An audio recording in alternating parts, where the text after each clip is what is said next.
नमस्कार सोहार, मैं पायल त्रिवेदी और आप देख रहे हैं न्यूज झारखंड। समय हो चला है झारखंड की खबरों को जानने का और उनसे अपडेट होने का। तो चलिए जानते हैं झारखंड की तमाम बड़ी खबरों को। इससे पहले अगर आप चैनल पर नए हैं तो हमारे चैनल न्यूज झारखंड को सब्सक्राइब करें और बेल आइकन को प्रेस कर दीजिए। नक्सलियों के आईईडी ब्लास्ट में जवान घायल, एयरलिफ्ट कर रांची ले जाया गया। सारंडा में चलाया जा रहा नक्सल विरोधी ऑपरेशन। गुरुवार की सुबह मनोहरपुर प्रखंड के सारंडा अंतर्गत बालीबा गांव के पास के जंगल में नक्सलियों के द्वारा किए गए आईईडी ब्लास्ट में ऑपरेशन में लगे कोबरा के 209वीं बटालियन के एसआई जितेंद्र दानी घायल हो गए।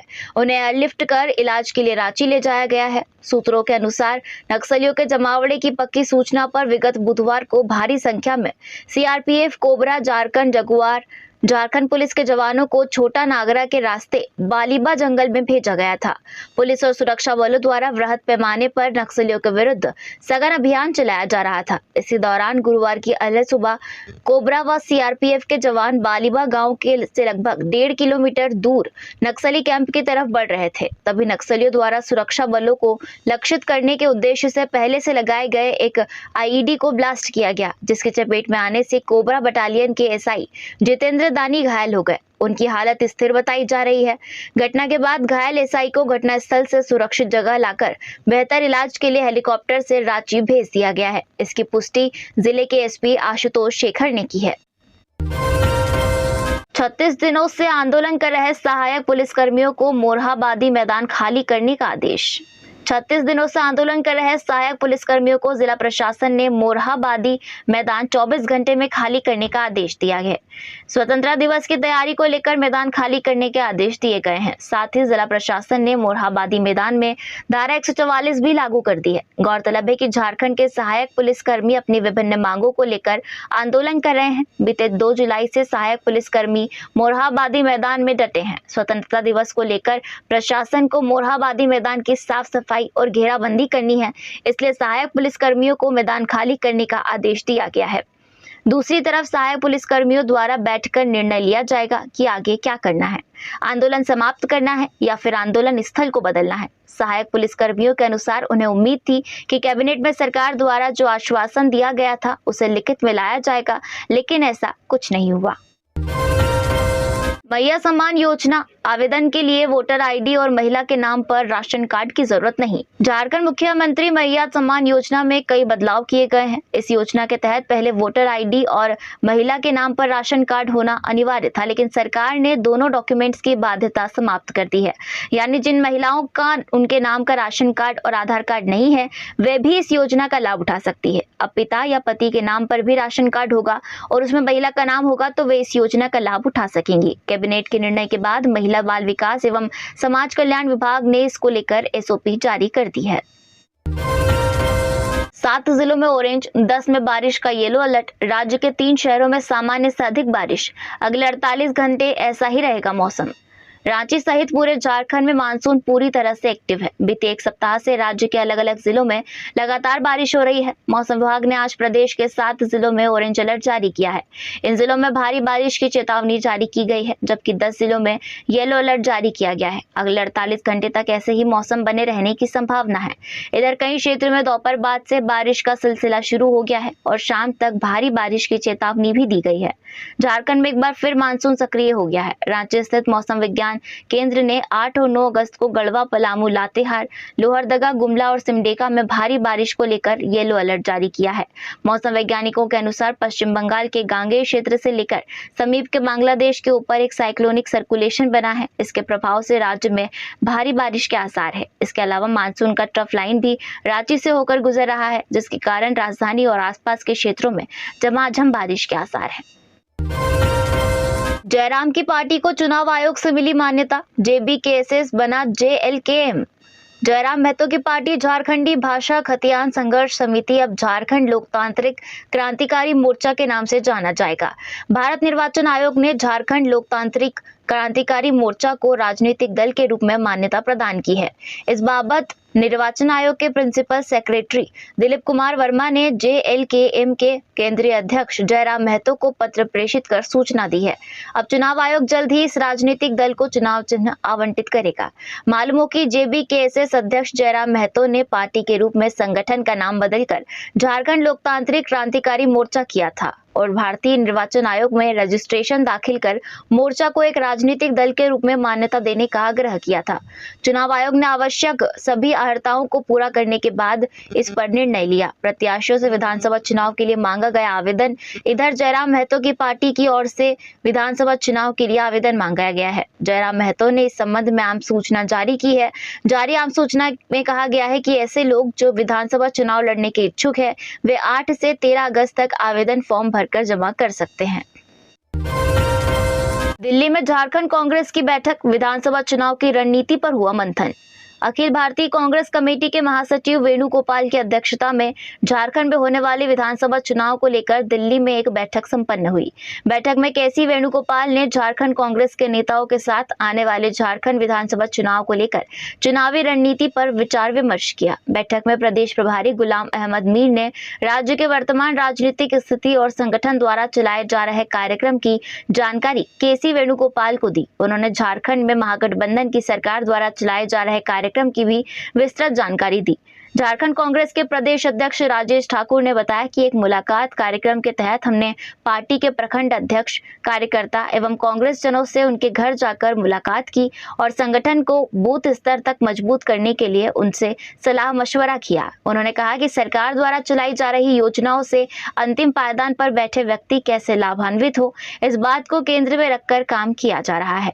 प्रदेश अध्यक्ष KC वेणुगोपाल को बताया कि आने वाले विधानसभा चुनाव में कांग्रेस के सभी जिला अध्यक्ष, प्रखंड अध्यक्ष और कार्यकर्ता जनता के बीच रहकर काम करेंगे। सामाजिक न्याय व सहभागिता के लिए हम सब प्रतिबद्ध हैं।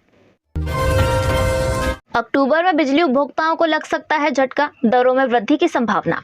राज्य में बिजली दरों में जल्द वृद्धि हो सकती है। इसके लिए राज्य विद्युत नियामक आयोग ने प्रक्रिया शुरू कर दी है। विद्युत नियामक आयोग की माने तो 21 अगस्त से राज्य में जन सुनवाई की प्रक्रिया शुरू होगी।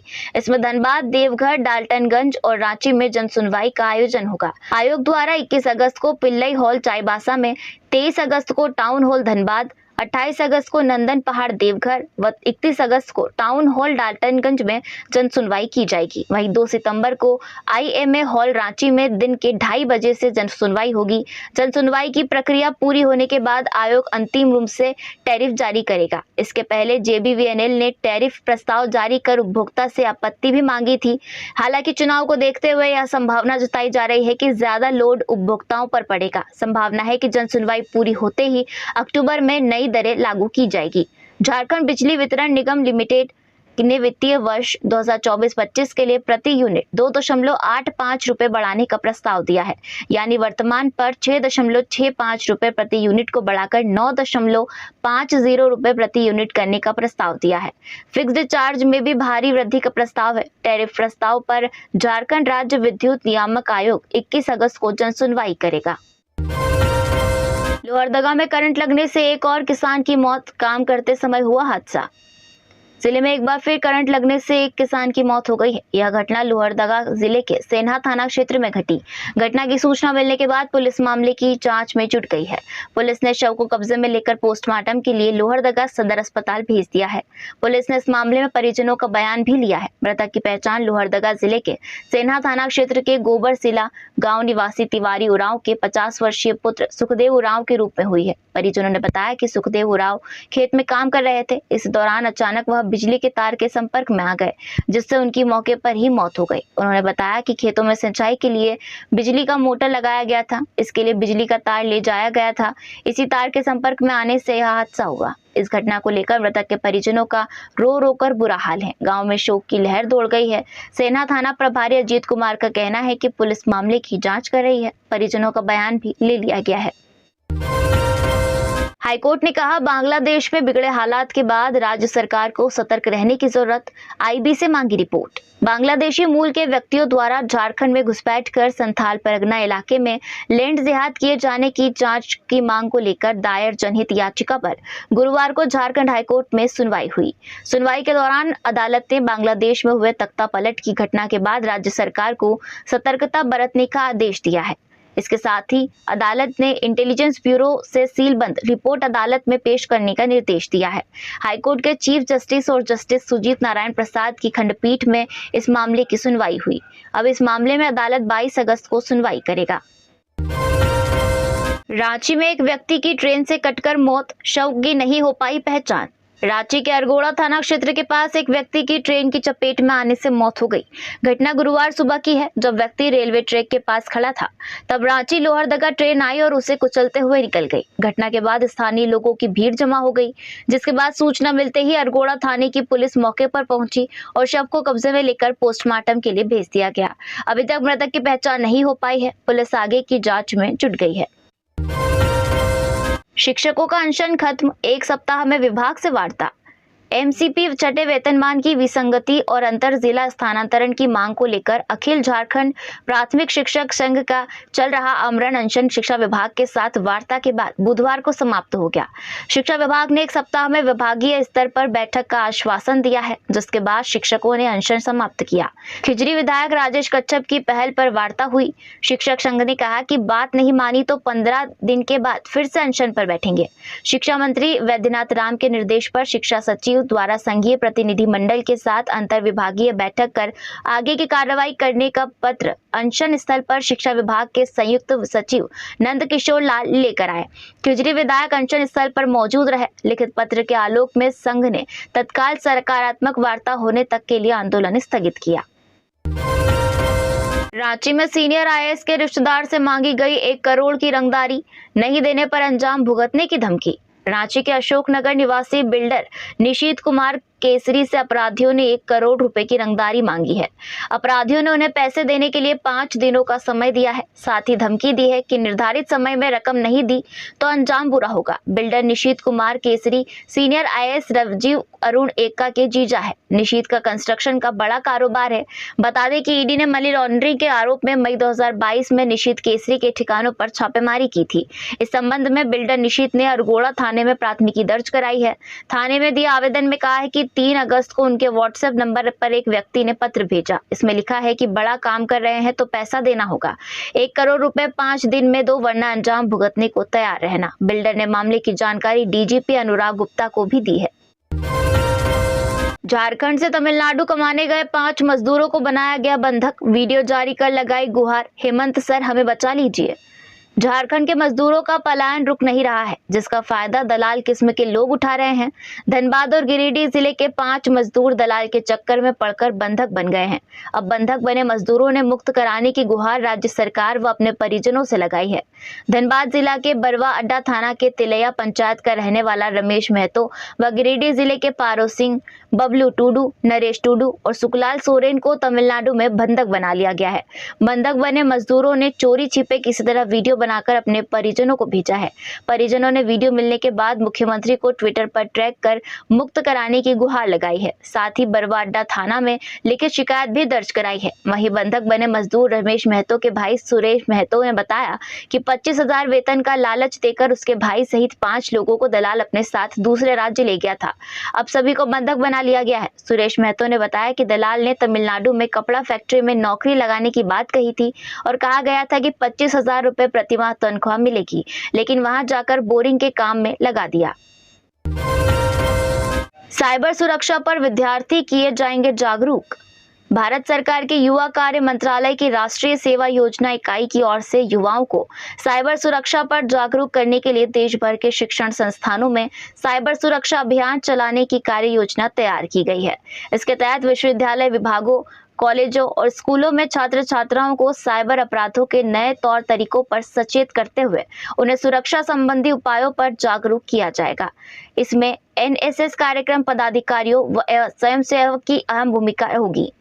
झारखंड में राज्य स्तर पर साइबर सुरक्षा जागरूकता अभियान में पहले चरण में विश्वविद्यालय स्तरीय मास्टर ट्रेनर प्रशिक्षण आयोजित किया जाएगा। इसमें हर कॉलेज व विश्वविद्यालय विभागों से एनएसएस के 2-2 कार्यक्रम पदाधिकारियों व स्वयं सेवकों को प्रशिक्षण दिया जाएगा, जबकि दूसरे चरण में साइबर सुरक्षा सेल के प्रशिक्षण के माध्यम से नए प्रकार के साइबर अपराधों की जानकारी दी जाएगी, जिसमें मुख्य रूप से डिजिटल अरेस्ट पर जागरूक किया जाएगा। हाल के दिनों में डिजिटल अरेस्ट के मामलों में तेजी से बढ़ोतरी हुई है।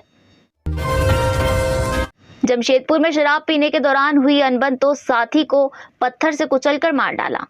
जमशेदपुर के परसूडीह थाना अंतर्गत कीताडीह सुपर बॉयज क्लब मैदान के पास उस समय सनसनी फैल गई जब किराए के मकान में रह रहे खूंटी निवासी प्रतीक हंस द्वारा स्थानीय निवासी 50 वर्षीय तूर्तन कंडुलाना की पत्थर से कूचकर निर्मम हत्या कर फरार हो गया। स्थानीय पुलिस की तत्परता ने सरायकेला जिले से युवक को धर दबोचा और कार्रवाई शुरू कर दी। मिली जानकारी के अनुसार कीताडीह बॉयज क्लब मैदान के पास खूंटी निवासी प्रतीक हंस किराए के मकान पर पिछले 2 साल से छिपकर रह रहा था। देर रात स्थानीय 50 वर्षीय तूर्तन कंडुलाना प्रतीक हंस के साथ मिलकर उसके किराए के मकान में शराब का सेवन कर रहे थे। तभी किसी बात को लेकर दोनों के बीच तू मैं हो गई और फिर देखते ही देखते प्रतीक हंस ने घर के पास रखे बड़े बोल्डर से कूचकर तूर्तन कंडुलाना की निर्मम हत्या कर दी। हत्या करने के बाद प्रतीक हंस रात में ही फरार हो गया।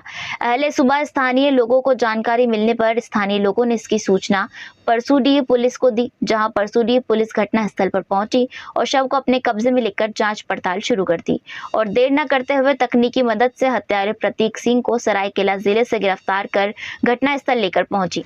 जानकारी देते हुए परसूडीह पुलिस के प्रभारी फैज अहमद ने बताया कि दारू पीने के दौरान मृतक द्वारा प्रतीक हंस को काम करने के लिए समझाने का प्रयास किया गया, जिसे लेकर दोनों में कहासुनी हो गई और फिर प्रतीक द्वारा पत्थर से कुचलकर तूर्तन कंडुलाना की हत्या कर दी गई।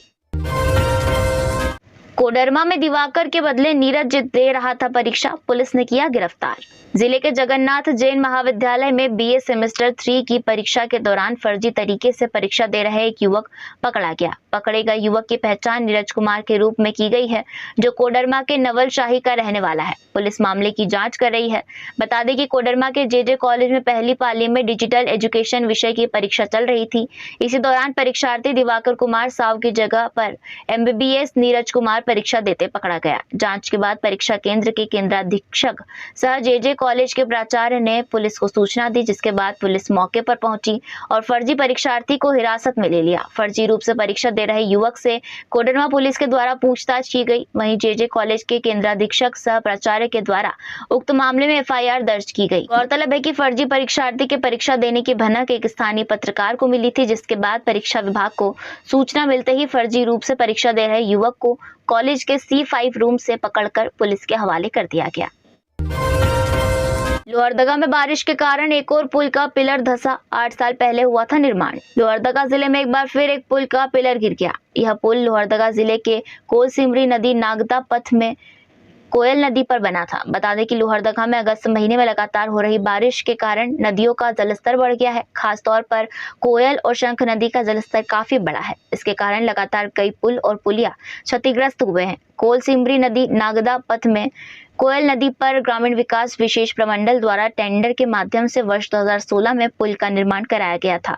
तब भी पुल के निर्माण कार्य की गुणवत्ता को लेकर सवाल उठ रहे थे। इसी बीच वर्ष 2018 में भारी बारिश के बाद पुल का एक पिलर गिर गया था। इस मामले में विभागीय फटकार के बाद ठेकेदार द्वारा पिलर की मरम्मत कराई गई थी। घटना के 6 साल बाद एक बार फिर भारी बारिश के कारण पुल का एक और पिलर गिर गया, जिससे कई ग्रामीणों को आने जाने में परेशानी का सामना करना पड़ा है। जब इस पुल का निर्माण हो रहा था, तब ग्रामीणों ने निर्माण कार्य की गुणवत्ता को लेकर आपत्ति जताई थी। फिर भी इस मामले को गंभीरता से नहीं लिया गया। पिछले कुछ दिनों से हो रही बारिश के कारण नदी का जलस्तर बढ़ गया है। ऐसे में एक बार फिर इस पुल का एक पिलर ढह गया। धनबाद में सड़क हादसे में छात्रा की मौत, मुआवजे के लिए सड़क जाम किया। धनबाद के चिरुकुंडा मंदिर के सामने सड़क हादसे में 10वीं की एक छात्रा की मौत हो गई। मृतका की पहचान 16 वर्षीय प्रिया कुमारी के रूप में हुई है। वह बैंक में केवाईसी कराने जा रही थी, तभी एक बस ने उसे धक्का मार दिया, जिससे उसकी मौत मौके पर ही हो गई। हादसे के बाद बस ड्राइवर और खलासी फरार हो गए, जिसके बाद चिरुकुंडा पुलिस मौके पर पहुंचकर बस को कब्जे में ले लिया और जांच शुरू कर दी। इधर हादसे के बाद परिजनों ने काली मंडा में निरसा चिरुकुंडा जाने वाली सड़क को जाम कर मुआवजे की मांग करने लगे। धनबाद की प्रिया कुमारी काली मंडी मुंगेरिया धोड़ा की रहने वाली थी, जिसकी मौत से गुस्साए परिजन और ग्रामीण सड़क जाम कर हंगामा करने लगे। मौके पर मौजूद पुलिस ने लोगों को समझाने का प्रयास किया, पर वे अपनी मांग पर डटे रहे। घटना की जानकारी पाकर विधायक अपर्णा सेनगुप्ता, पूर्व विधायक अरूप चटर्जी, जी सदस्य गुलाम कुरैशी व अन्य जाम स्थल पहुंचे। चिरकुंडा थाना प्रभारी सुनील कुमार ने लोगों का आश्वासन दिया कि वे गुरुवार तक बस ड्राइवर और खलासी को पकड़ लेंगे, तब जाकर सड़क जाम हटाया गया। यूपी का शातिर चोर झारखंड में गिरफ्तार। ट्रेन के एसी कोच में महिला यात्रियों के पर्स बैग पर रखता था पैनी नजर। चक्रधरपुर रेल मंडल के आरपीएफ और जीआरपी की टीम ने ट्रेनों में चोरी और लूट करने वाले एक अंतर्राज्यीय 40 वर्षीय शातिर चोर को गिरफ्तार कर चाईबासा जेल भेज दिया है। जानकारी के अनुसार चोर ने अब तक अलग अलग राज्यों के कई ट्रेनों में 37 चोरी की घटना को अंजाम दिया है। चक्रधरपुर जीआरपी थाना में थाना प्रभारी सुहेल खान ने बुधवार को प्रेस वार्ता कर आरोपी चोर को मीडिया के सामने पेश किया और कई जानकारियां दी है। जीआरपी थाना प्रभारी ने बताया कि ट्रेनों में चोरी के आरोप में गिरफ्तार युवक का नाम रघु खोसला है। वह उत्तर प्रदेश के खुशहाल पार्क लोनी थाना जिला गाजियाबाद का रहने वाला है। आरोपी रघु खोसला ट्रेनों के AC 2 या फिर AC 1 में टिकट लेकर यात्रा करता था। उसका निशाना ट्रेनों में AC कोच में सफर करने वाली महिलाएं होती थी। रघु मौका पाकर AC बोगी में सफर कर रही महिला यात्रियों के पर्स और हैंडबैग लेकर भाग जाता था। नशे में वाहन चलाया तो खैर नहीं, देर रात सड़क पर उतरे जमशेदपुर SSP, चला चेकिंग अभियान। जमशेदपुर में अपराधियों और शराब पीकर वाहन चलाने वालों की खैर नहीं है। जिला पुलिस अब अपराधियों और नशेड़ियों के खिलाफ कमर कस ली है। बीते रात जिला के SSP किशोर कौशल, सिटी SP ऋषभ गर्ग, तमाम DSP सहती साक्षी, थाना प्रभारी साक्षी कोलंबर के पास विशेष चेकिंग अभियान चलाया गया, जिसमें तमाम वाहनों और आने वाले लोगों की जांच की गई। SSP किशोर कौशल ने साफ कहा कि अपराधियों और नशा कर के वाहन पर लगाम लगाने के लिए यह विशेष अभियान आज से शुरू किया गया है। यह अभियान हर रात को चलाया जाएगा। किसी भी हाल में शहर हो या फिर ग्रामीण क्षेत्र, अपराधी सावधान हो जाए। साथ ही वाहन चलाते समय शराब का नशा बिल्कुल नहीं करे, ताकि शहर में सड़क हादसों पर कुछ लगाम लगाई जा सके। उन्होंने कहा कि शहर के तमाम टाइगर मोबाइल पेट्रोलिंग टीम को आज से एक्टिवेट कर दिया गया है। पेट्रोलिंग टीम एक जगह खड़ी नहीं रहकर पूरे क्षेत्र में नजर रखेगी। GST के खिलाफ PM मोदी का पुतला फूंकने वाले को जमशेदपुर महानगर में जिला महामंत्री का पद, उठे सवाल। एक देश एक टैक्स के तहत कपड़ों पर भी GST केंद्र सरकार की ओर से पूर्व में लगाया गया था। उस दौरान भाजपा में महामंत्री रहते अनिल मोदी ने PM नरेंद्र मोदी का पुतला फूंका था। इसे पार्टी के संविधान और अनुशासन के खिलाफ माना गया था। अब जमशेदपुर महानगर की जारी नई सूची में अनिल मोदी को महामंत्री बनाया गया है। इसे लेकर जमशेदपुर में पार्टी से जुड़े नेताओं में नाराजगी शुरू है। पूर्व मीडिया प्रभारी अमर सिंह ने इसे लेकर चिंता जताते हुए कहा कि पार्टी में पदाधिकारियों की नियुक्ति संगठन का हिस्सा है। पहले पदाधिकारियों का चुनाव निर्वाचन से होता था, अब करीबियों और पैरवीकारों का मनोनयन हो रहा है, जो चिंता का विषय है। अमर सिंह के मुताबिक GST को लेकर पार्टी पदाधिकारी रहे अनिल मोदी ने PM मोदी का पुतला पूर्व में फूंका था। सार्वजनिक रूप से विरोध भी जताया था, पर एक बार फिर से उसे पार्टी में पद दिया गया है। लगता है कि पार्टी के बड़े नेता इससे बढ़िया काबिल आदमी नहीं खोज पा रहे हैं। अब पैरवी के बल पर अनिल मोदी को पद मिला है या किसी बड़े नेता के करीबी होने पर, पता नहीं। वे पार्टी से मांग करते हैं कि ऐसे महामंत्री को Z+ की सुरक्षा भी मिले, क्योंकि उन्हें कुछ होने पर पार्टी को बड़ा नुकसान होगा। तो यदि झारखंड की टॉप बड़ी खबरें, इसी तरह झारखंड की और भी तमाम खबरों को जानने के लिए हमारे चैनल न्यूज झारखंड को सब्सक्राइब करें और बेल आइकन को प्रेस कर दीजिए।